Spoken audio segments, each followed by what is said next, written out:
On ne construit pas des structures métalliques pour les guerres de demain. On construit les hasards de la vie. On ne conçoit pas les vêtements d'aujourd'hui. On conçoit la liberté d'être soi. On ne distille pas des parfums. On distille des coups de foudre. On n'imagine pas l'avion de demain. On imagine des aventures à l'infini. On ne développe pas des biothérapies innovantes. On développe la fureur de vivre. Avec l'industrie, on a un avenir à fabriquer. Bonjour à tous et bienvenue dans ce nouveau live métier spécial MyFuture. Je suis Sextine et aujourd'hui, comme vous le savez, avec MyFuture, on va tenter de vous faire découvrir de nouveaux secteurs professionnels et pourquoi pas vous lancer dans de nouvelles voies qui vous plairont pour la suite. Donc, j'en profite pour dire que ce live est organisé dans le cadre de l'opération avec l'industrie pour la semaine de l'industrie avec le soutien de l'OPCO 2i. Donc, on les remercie et j'espère qu'ensemble, on va découvrir des métiers qui vont vous passionner pour la suite, ou du moins vous ouvrir de nouvelles perspectives. Donc voilà, aujourd'hui, on va être dans un live aussi spécial parce qu'on va représenter le centre Val-de-Loire. Donc si vous venez du centre Val-de-Loire, n'hésitez pas à nous le dire dans les commentaires. D'ailleurs, le chat est à votre totale disposition pour poser absolument tous les commentaires qui vous passent par la tête. Le but, c'est que ce soit hyper participatif et je serai là pour faire passeuse de mots, donc ne vous inquiétez pas. Vous avez aussi une modération avec Lorraine. Lorraine, elle sera là aussi pour venir réexpliquer un petit peu ou résumer les mots qu'on va se dire avec les intervenants du jour, parce qu'aujourd'hui, jour assez spécial, il n'y a pas qu'un seul ou une seule intervenante, mais bien deux intervenants. Je vais vous les présenter juste après, mais avant ça, je voulais faire un petit coucou à tous les établissements et tous les infrastructures qui nous suivent aujourd'hui. Donc voilà, alors la liste est longue, soyez indulgents, vraiment c'est très très long, j'espère que je vais réussir à m'en sortir sans écorcher les noms des établissements. Mais n'hésitez pas à me le dire en commentaire si c'est le cas. Et puis, si j'ai oublié le vôtre, n'hésitez pas aussi, forcément, vous commencez à comprendre. Dès qu'il y a un problème, vous commentez. Comme ça, déjà, c'est bien fait. Alors, c'est parti.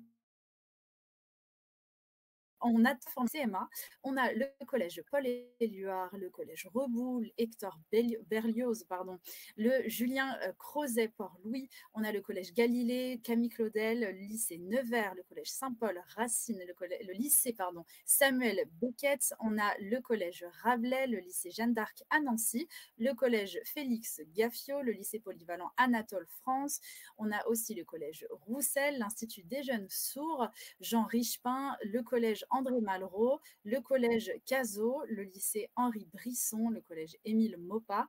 On a aussi Louis Pergaud, on a le collège du Caraquet, le point information jeunesse de Wangles, le collège Jean Dunois. Je vous ai dit qu'elle était longue la liste. Le collège Simone Veil, on a Jourde Maillard, on a Genevois, on a le lycée Colbert Tourcoing qui était là déjà ce matin, donc bien re-bienvenue à vous. Le collège Georges Braque, le LPO Labriquerie, le collège Émile Zola, Eugène Lefebvre, Magie Caveau, le collège Fleurette et enfin Anthony Duvivier. Donc, j'espère que vous avez réussi à vous connecter. J'arrive enfin à la fin de cette liste interminable, mais on va s'en sortir. Donc voilà, je vous propose de découvrir tout de suite le sommaire. Et c'est parti. Alors du coup, on va commencer par voir en quoi consiste le métier des deux intervenants d'aujourd'hui. On verra un cas concret très rapidement, plus à l'oral, parce que cette fois-ci, vu que c'est un live métier double, on ne va pas pouvoir le faire directement, mais c'est pas grave, on va le faire à l'oral. On verra quel est leur parcours, enfin quels sont leurs parcours, ce qu'ils préfèrent dans leur métier et ce qu'ils aiment un peu moins. Et puis les anecdotes, on les fera aussi à l'oral, ne vous inquiétez pas. Donc voilà, je pense avoir monopolisé la parole assez longtemps. Je vais m'en sortir. Je vous propose d'accueillir tout de suite Mathieu et Benoît, qui sont nos invités d'aujourd'hui. Bonjour les garçons, comment est-ce que vous allez? Bonjour, ça va très bien, merci. Bonjour, ça va très bien, oui. Est-ce qu'il fait beau dans le centre Val-de-Loire? Oui, oui, ça va. Ça a l'air mitigé. On va pas le tourner la ciel est bleu, caméra. le ciel est bleu. Ok, bon, si le ciel est bleu, tout va bien alors. Bon, alors vous êtes là pour nous parler un petit peu de vos métiers respectifs, donc au sein de l'industrie. Est-ce que vous pouvez me donner l'intitulé de vos métiers, chacun votre tour? Moi, je suis technicien frigoriste, donc Ok. tout ce qui est maintenance des systèmes de climatisation, froid, et je fais également aussi un peu de chauffage. D'accord, très bien. Et pour toi, Mathieu? Alors moi, je suis technicien chargé du client en CVC. Donc ça représente un petit peu la même chose que Benoît, c'est-à-dire la climatisation, chauffage et vapeur. D'accord. Ok, bon, vous allez pouvoir nous parler un petit peu de ce sujet parce que personnellement, j'y connais absolument rien. Donc, ça tombe très bien. Vous nous avez partagé des photos qu'on va voir tout de suite s'afficher. Donc, ce qu'on va faire, forcément, qui dit live métier duo, dit deux métiers, même si, bon, qui se ressemblent sur certains points, ne sont pas totalement l'exacte chose. Donc, ce qu'on va faire, c'est qu'on va faire un par un. Et puis, on va commencer par Mathieu. Je veux bien que tu nous commentes les photos en essayant de nous expliquer un peu plus en détail ce que tu fais au quotidien. Alors là, sur la photo qui est en haut à gauche, donc là, c'est une photo d'une chaufferie où on a les entretiens annuels avec des contrôles réglementaires type combustion.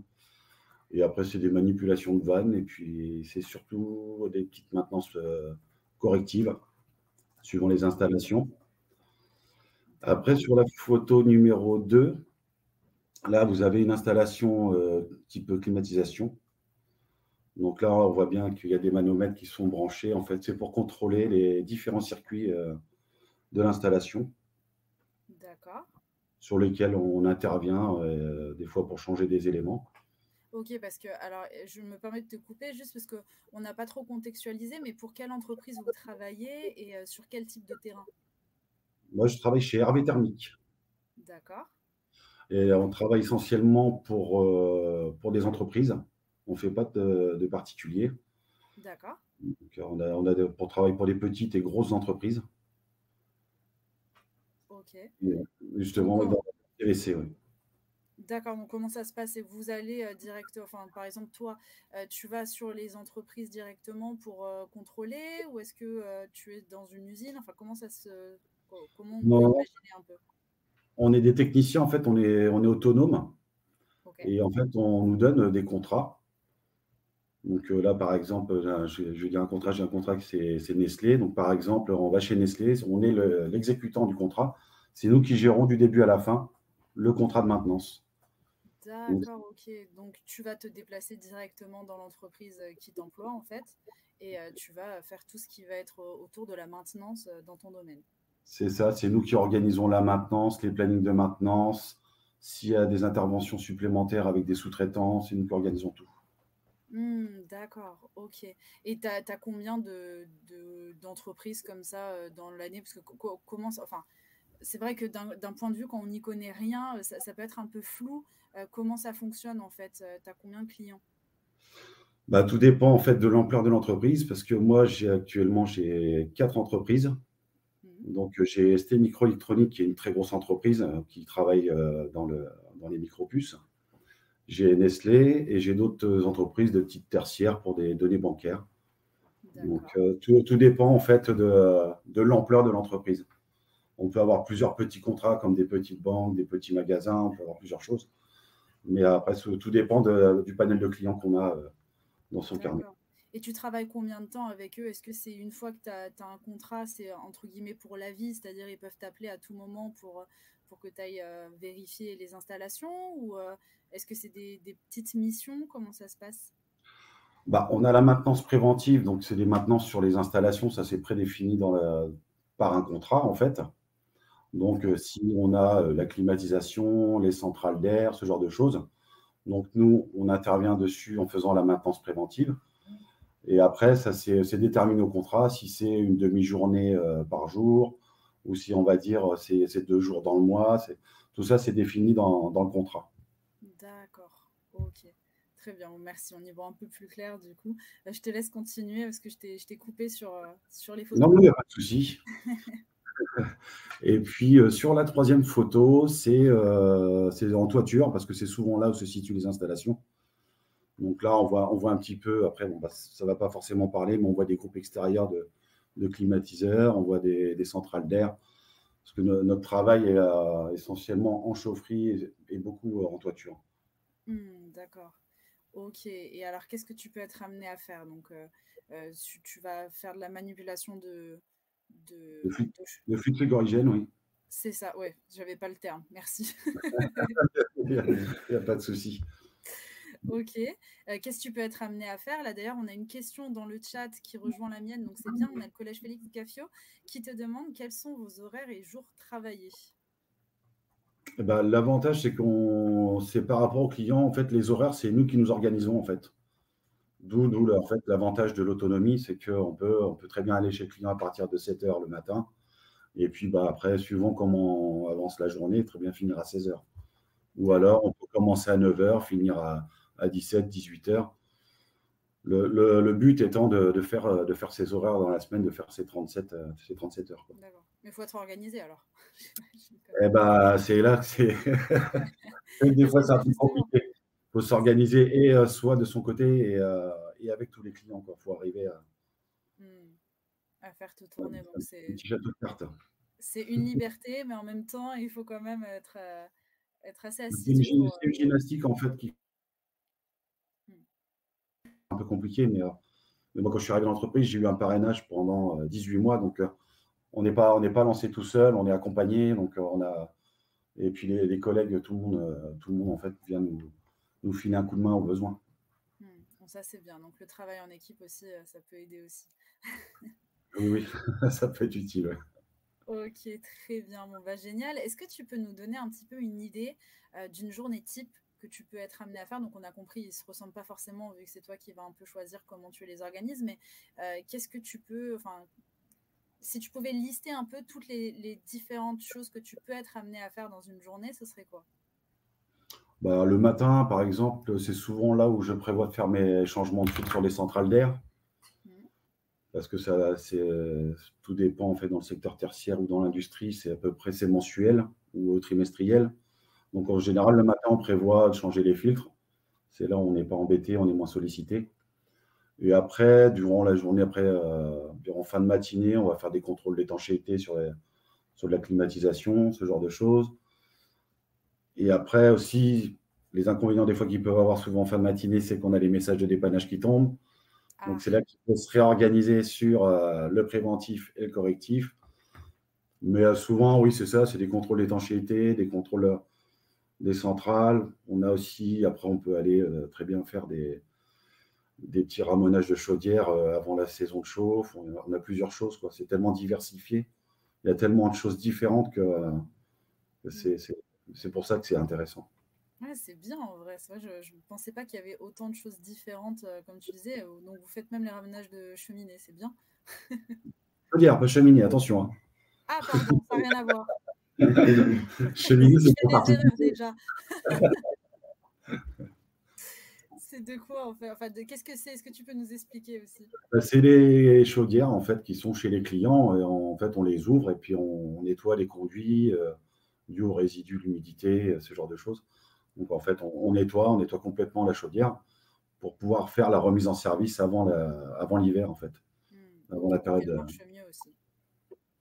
D'accord, très bien. Bon, bah, merci beaucoup, Mathieu. Et puis, on va passer à Benoît. Benoît, je veux bien que tu nous réexpliques un petit peu ton métier et ce que tu fais au quotidien, s'il te plaît. Donc, moi, je suis technicien frigoriste et je fais aussi un peu du chauffage aussi également dans l'entreprise où je suis. Je suis chez NJ Solutions. Okay. Donc, voilà. Donc, la première photo, c'est pareil, c'est une chaufferie avec deux chaudières différentes, avec deux systèmes différents. Une un peu nouvelle génération à gauche et une plus ancienne à droite, à air pulsé, puis l'autre c'est à condensation. Donc c'est deux systèmes vraiment différents qui servent à chauffer tout un site. Voilà. Donc après il y a des pompes de distribution, donc c'est pareil, on peut avoir du dépannage dessus. S'il y a une pompe, il y a toujours un secours parce que les pompes sont doublées, ce qui permet d'avoir toujours du chauffage en circulation dans le circuit. Voilà. Et après, on règle pareil avec un automate tout ce qui est consigne, température, un planning horaire en fonction des vacances ou pas, si c'est dans des lycées, des infrastructures où c'est fermé à Noël, tout ça. On fait des réglages aussi pour gérer les économies suite à l'environnement et à nos contrats et pour le client aussi. On fait de la gestion de chauffage comme ça. Oui, c'est vrai, parce que c'est un point un peu plus, de plus en plus discuté, justement, tout ce qui est autour de l'environnement. Donc, dans vos métiers, est-ce que vous avez vu des choses changer je ne sais pas si ça fait longtemps que vous êtes dans vos métiers, hein, mais est-ce qu'il y a peut-être chaque année, il y a des choses qui changent, peut-être des matériaux plus performants?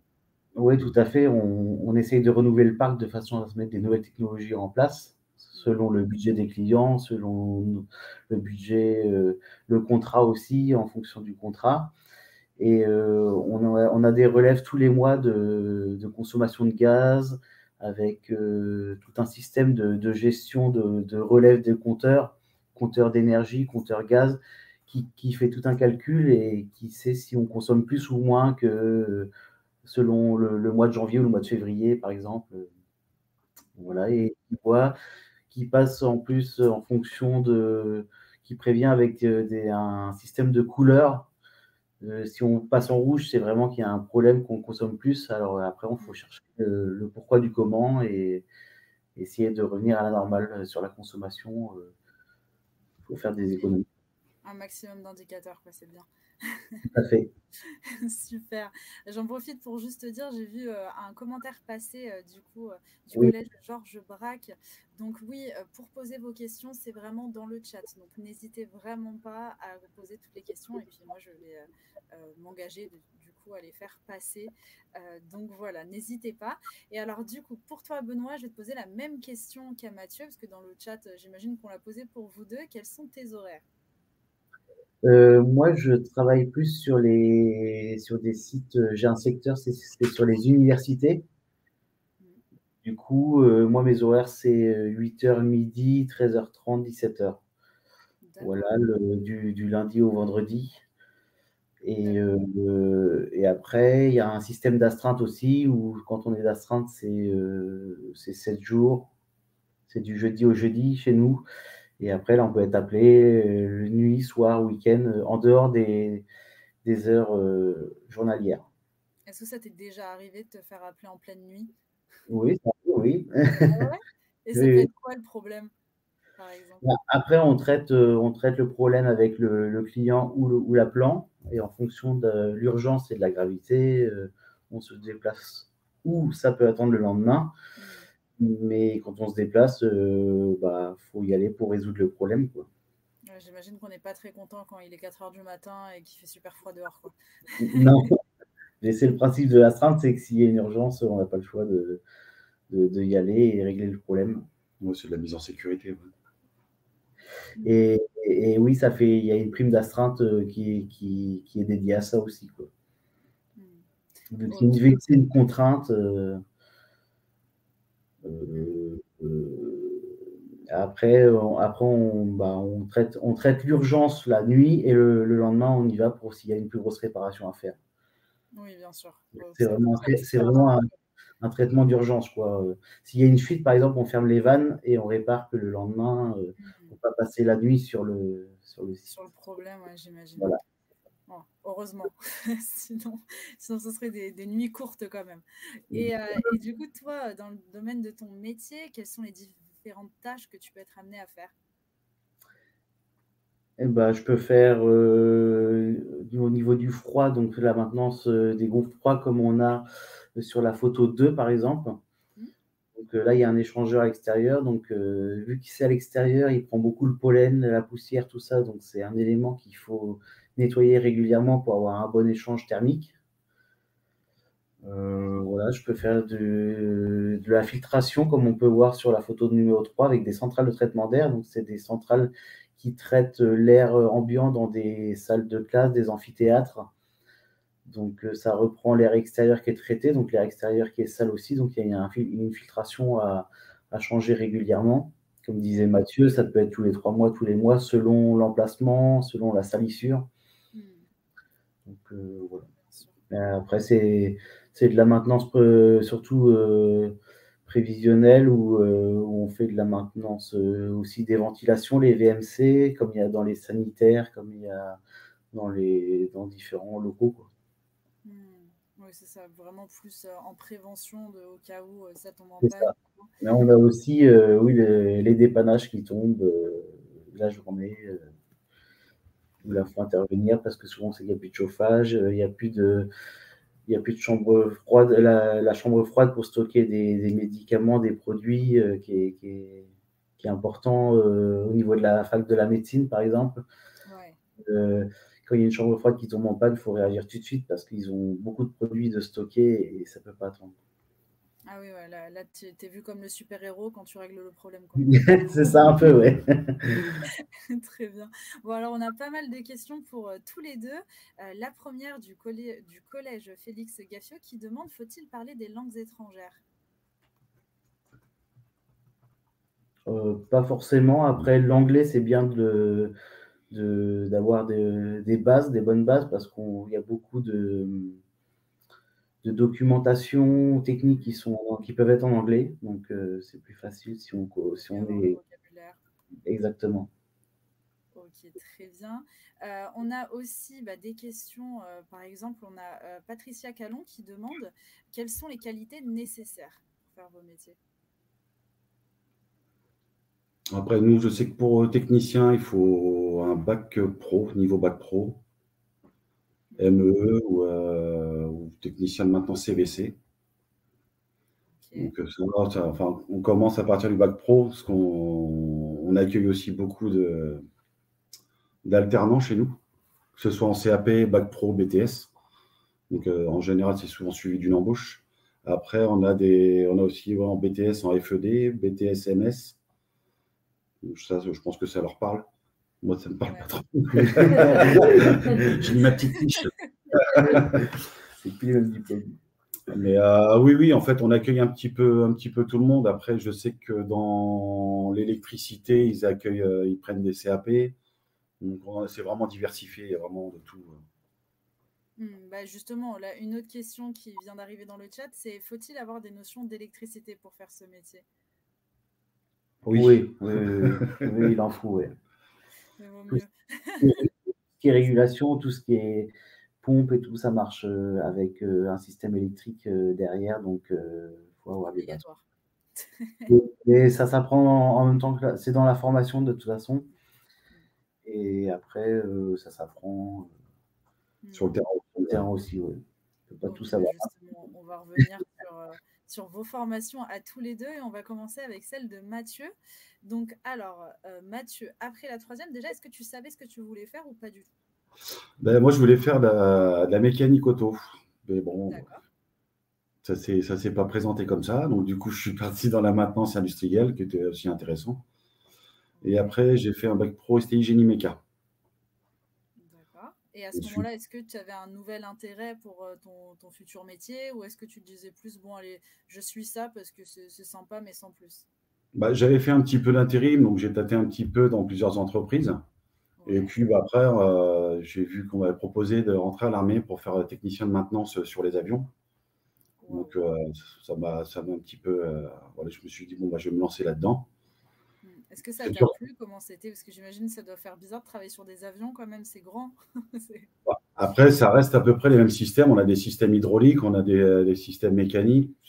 Ça reste sensiblement la même chose. C'était plus après côté motoriste qui était un peu plus compliqué à apprendre. Donc, il se fait très bien aussi avec de la motivation. Et du coup, en fait, voilà, je suis resté pendant 20 ans. C'était une très, très belle expérience. Et on ressort aussi avec des diplômes. Je suis ressorti avec un BTS maintenance aéronautique. Génial. Ce qui sert aussi après pour la reconversion. Après, quand on veut se reclasser, au bout de 20 ans, changer de métier et puis voir autre chose. Ça a été dur ou pas, le changement, justement?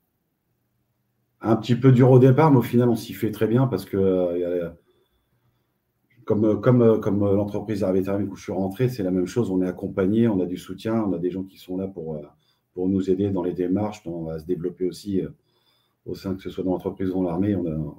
On a un tutorat qui est franchement très bien. Ouais. Bon, c'est bien. En tout cas, ça rassure de le faire. Ok, très bien. Donc là, ça fait 3 ans que tu es chez Hervé Thermique, au final. Oui, j'ai fait une reconversion directement en entreprise sans passer de diplôme. Voilà, j'ai appris sur le tas avec les techniciens d'Hervé Thermique. Beaucoup appris parce que vraiment très, très technique. Donc, et puis maintenant, voilà, je suis autonome aujourd'hui. Donc, donc ça a dû être quand même difficile au début de faire la reconversion, de devoir apprendre. Oui, c'est d'apprendre le langage technique, d'apprendre certaines choses que moi, je n'avais pas forcément. Mais après, au fur et à mesure, à force de pratiquer et puis de motivation, on y arrive toujours.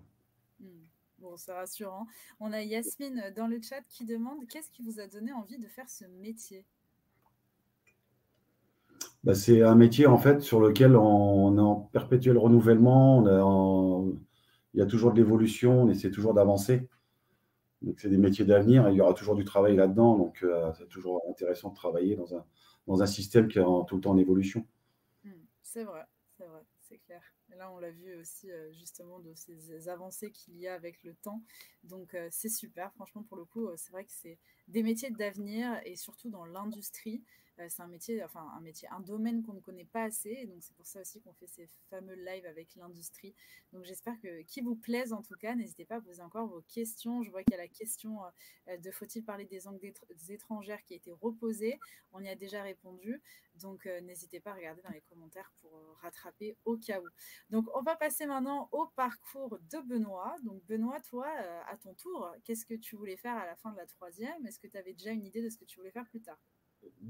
J'avais pas trop d'idées, mais en me renseignant sur plusieurs métiers, en allant me déplacer aussi sur diverses formations qui existaient, j'ai pu découvrir le métier de frigoriste dans un lycée avec les portes ouvertes, tout ça, j'ai découvert ça.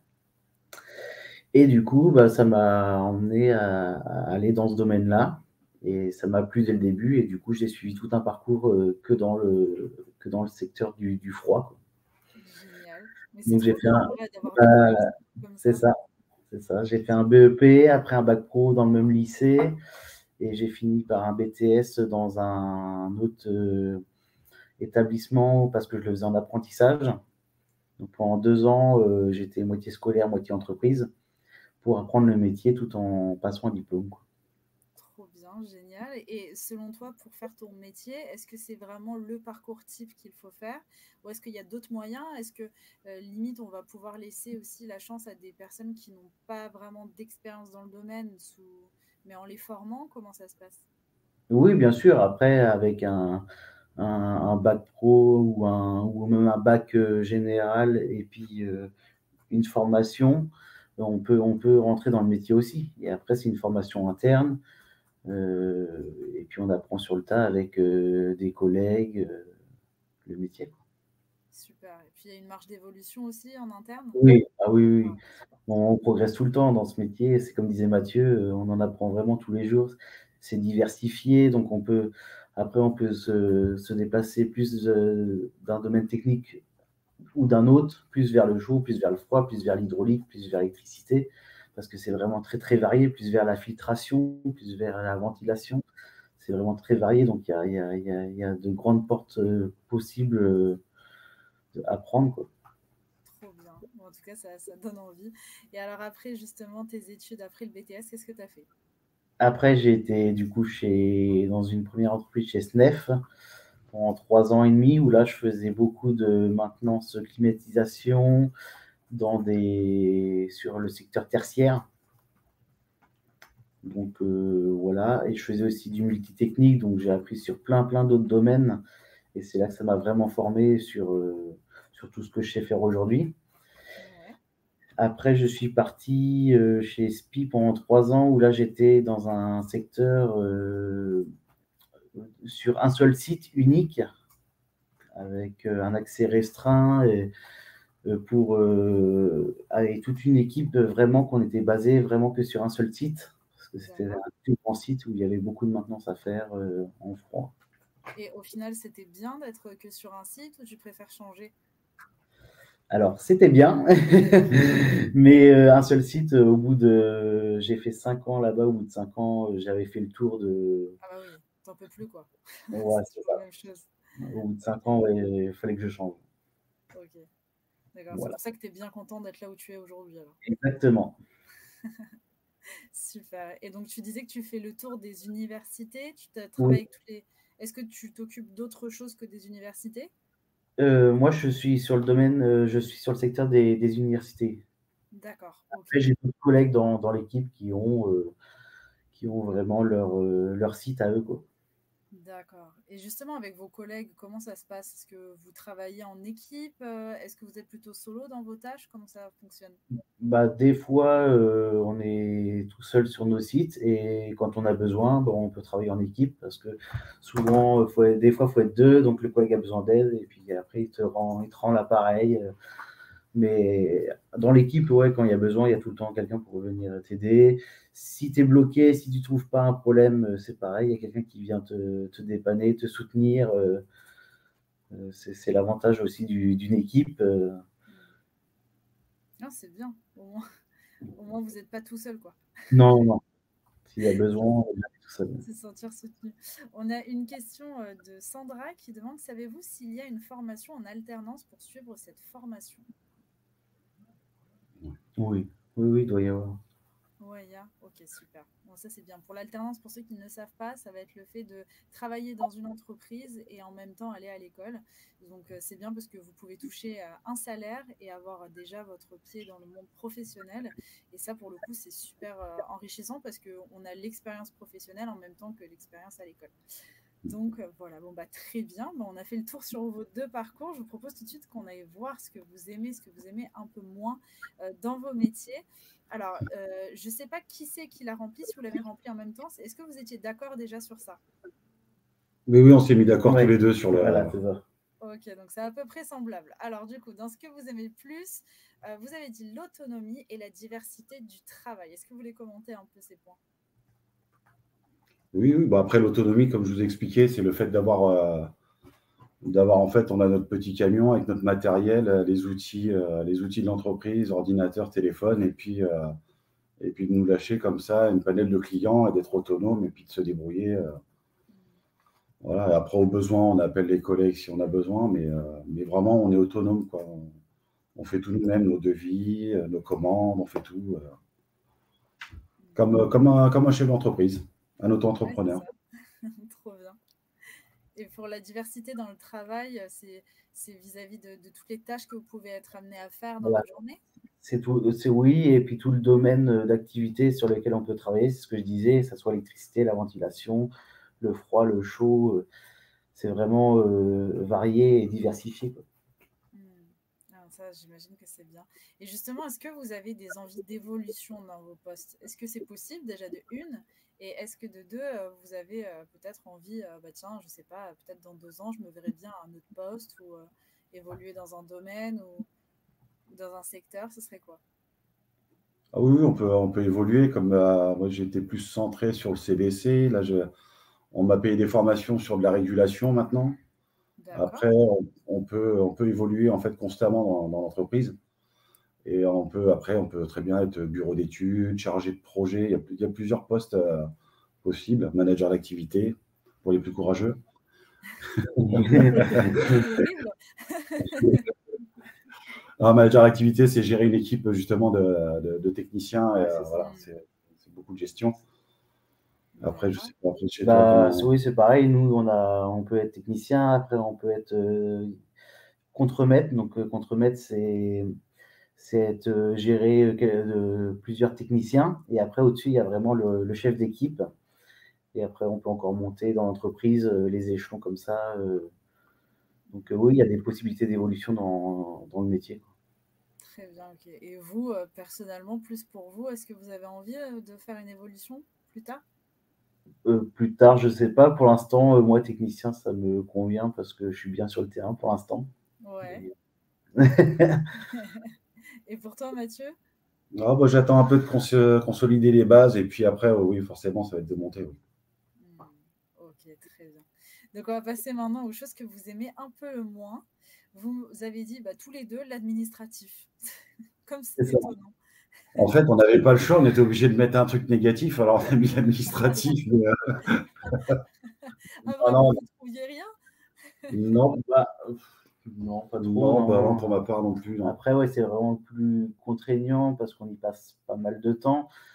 Mais aujourd'hui, on a des outils qui nous facilitent aussi à le faire. Donc, on a des applications, on a les téléphones, les tablettes, les ordinateurs. Donc, c'est déjà plus allégé avec ces supports-là. Mais ça reste quand même beaucoup de rapports à faire pour le client comme pour l'entreprise pour prouver le travail qu'on fait aussi, quoi. D'accord, donc en gros, vous allez devoir faire quelque chose sur une machine ou sur un endroit et devoir vraiment faire un espèce de rapport de tout ce qui a été fait. Que ce soit un rapport d'intervention. Le rapport Un d'intervention, rapport d'intervention. de la maintenance qu'on vient de faire, parce que sur les groupes froids, on a des contrôles d'étanchéité à faire périodiquement, donc tous les ans ou tous les 6 mois. Et ça, il faut vraiment une trace qui prouve qu'on l'a bien fait, parce que ça peut être demandé par des organismes de contrôle derrière. Bien sûr, donc après remonter s'il y a un problème, de bien faire attention que... C'est de la réglementation. Ouais, c'est de la réglementation. Ouais, d'accord. Ok, très bien. Alors, on a une autre question du pseudo Le Maire, donc je ne sais pas si c'est un nom de famille ou pas, qui dit: pourriez-vous nous donner une fourchette de salaire? Est-ce que ce serait possible, un à un, que vous nous donniez un peu une fourchette de salaire, même un peu large, hein, de quelqu'un qui pourrait travailler en tant que débutant à vos postes? En tant que débutant diplômé, ça peut commencer, on peut aller de 1 700, 1 800 à 2 500 € en net. Bien. Super. Ok. Et pour toi, Benoît? C'est pareil. Pareil aussi? Ouais, on est dans les mêmes secteurs d'activité, donc c'est les mêmes bases. Ok, très bien. Et alors aussi, au niveau tout à l'heure, on y est passé très rapidement, mais selon vous, chacun votre tour ou ensemble, je ne sais pas, mettez-vous d'accord sur ces points, mais est-ce que c'est possible d'avoir une idée des qualités qu'il faut avoir? Est-ce qu'il faut être plutôt ordonné? Est-ce qu'il faut être très manuel pour ces métiers? Qu'est-ce que vous diriez de ça? Manuel, oui, c'est sûr. C'est sûr. Et après, oui, organiser un minimum, parce que faut pas se perdre dans les priorités aussi de ce qu'il y a à traiter. Si, de la rigueur. Oui, Beaucoup de rigueur envers les clients. La ponctualité, c'est très, très important, que ce soit envers les clients ou envers les collègues. Voilà, c'est du respect. Et puis après, il faut de la motivation et de l'envie. Et après, tout va. Comme vous disiez tout à l'heure, c'est que tous les deux, vous faites vos propres emplois du temps quelque part. Donc, alors là, sur le coup, ça doit être un peu plus compliqué. Enfin, il faut aussi prévoir justement le temps de trajet pour aller voir les clients à chaque fois. Oui, ouais, c'est une organisation. Mais... Après, c'est une fourchette d'heures. On ne donne pas des heures ça. Précises, on donne vraiment des fourchettes, parce qu'on peut très bien tomber sur des travaux sur la route. Donc, on donne des fourchettes, on ne donne jamais une heure précise. D'accord. Ok, très bien. Et chaque intervention, on ne peut pas avoir une idée fixe parce que ça dépend, mais ça dure à peu près combien de temps? Ça dépend. Ouais, c'est vraiment aléatoire. Ouais. Ouais. Il y a une intervention, ça peut prendre une journée, et une autre 1 heure. Oui, c'est ça. Ça dépend vraiment de ce qu'on fait. Oui, parce que des fois, on arrive, c'est pour un interrupteur. Voilà. Ça peut arriver. Ou on peut arriver sur une grosse fuite, une canalisation qui a pété, et puis là, c'est bon. Ça peut durer. Ok, très bien. Bon, génial. Merci beaucoup. On a fait à peu près le tour. Je continue de regarder s'il n'y a pas des petites questions. Là, je ne vois pas de nouvelles questions. Je vois plein de commentaires, mais pas de nouvelles questions. Donc, n'hésitez pas si vous en avez. Il nous reste quelques précieuses minutes en compagnie de Mathieu et Benoît pour y répondre. Mais moi, j'en ai une pour vous. Est-ce que vous auriez un conseil à donner aux jeunes qui nous écoutent? Vas-y, Benoît. La panique. Non, c'est vraiment un très bon métier pour apprendre vraiment beaucoup de domaines et plein de choses. Et on participe aussi au développement de l'environnement avec les nouveaux systèmes de chauffage et de réfrigération possibles. Donc, c'est évolutif. Donc, moi, je conseille de se lancer dans ce domaine. Et puis, il y aura toujours du travail, parce que tout le monde a besoin de froid, de chaud, que ça soit en confort ou en besoin médical ou alimentaire. Voilà. Totalement. Mais justement, ouais. Non, je disais que c'est très diversifié, puis ça évolue tout le temps. Mais surtout, il faut venir avec l'envie, et parce que dans la vie, il faut toujours faire un métier avec lequel on a envie d'y aller et jamais y aller à reculons. Donc, il faut aussi bien choisir. Ouais, c'est important. Je suis très d'accord avec ça. Mais justement, est-ce que vous prenez des stagiaires, vous? Oui, on a des stagiaires, des apprentis. Ouais, moi, je suis déjà au 3e cette année. Trop bien. Ok, génial. Bon, ça aussi, j'imagine, bon, faut être patient pour faire